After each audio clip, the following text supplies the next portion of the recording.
আমানত শাহ রহমতুল্লাহ আলাই কীভাবে বাংলাদেশে আসলেন এবং ধর্ম প্রচারের জন্য তিনি কী ধরনের ভূমিকা রেখেছিলেন? জি, আসসালামু আলাইকুম রহমতুল্লাহি ওয়া বারাকাতুহু।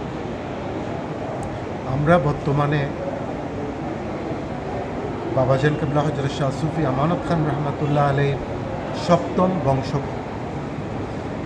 উনি হচ্ছে হযরত শাহ সুফি আমানত খান রহমতুল্লাহ আলাইহি হচ্ছেন বড় পীর সাহেব হযরত আব্দুল কাদের জিলানী রাদিয়াল্লাহু আনহুর বংশধর, এবং ওনার বাবাজান কিবলার পূর্বপুরুষরা আগে বগদাদে অবস্থান করতেন এবং বগদাদ শরীফ থেকে ওনারা হিজরত করে ভারতের বিহার প্রদেশে বসতি স্থাপন করেন এবং ওইখান থেকে বাবাজান কিবলা ওনার আব্বা হুজুরের অনুমতিক্রমে বাংলাদেশে তশরিফ আনেন।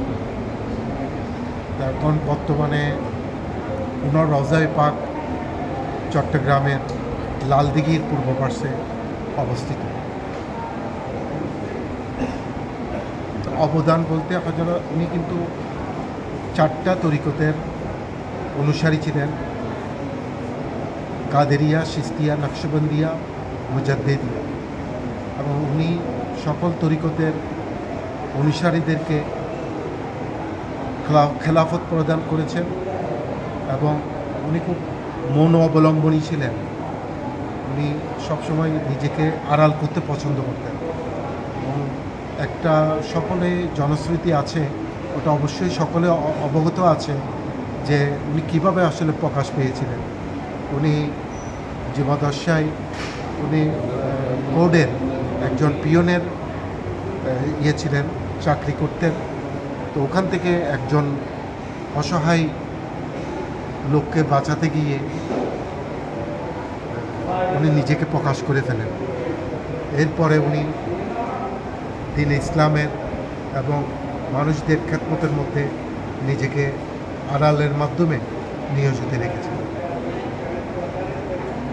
এবং ওনার অনেক খলিফা বাংলাদেশেও আছে এবং বিভিন্ন দেশে এবং ওনার রওজা শরীফ আছেন। তো আমরা শুনেছি যে শাহ আমানত শাহ রহমতুল্লাহ আলাইর মাজার শরীফে এসে যদি মহান আল্লাহর কাছে কিছু মানুষ চায় তাহলে মনের বাসনা পূর্ণ হয়। ওটা আসলে একটা উসিলা। আল্লাহ রব্বুল ইজ্জত নিজেই বলেছেন যে তোমরা উসিলার মাধ্যমে আমার কাছে কিছু চাও।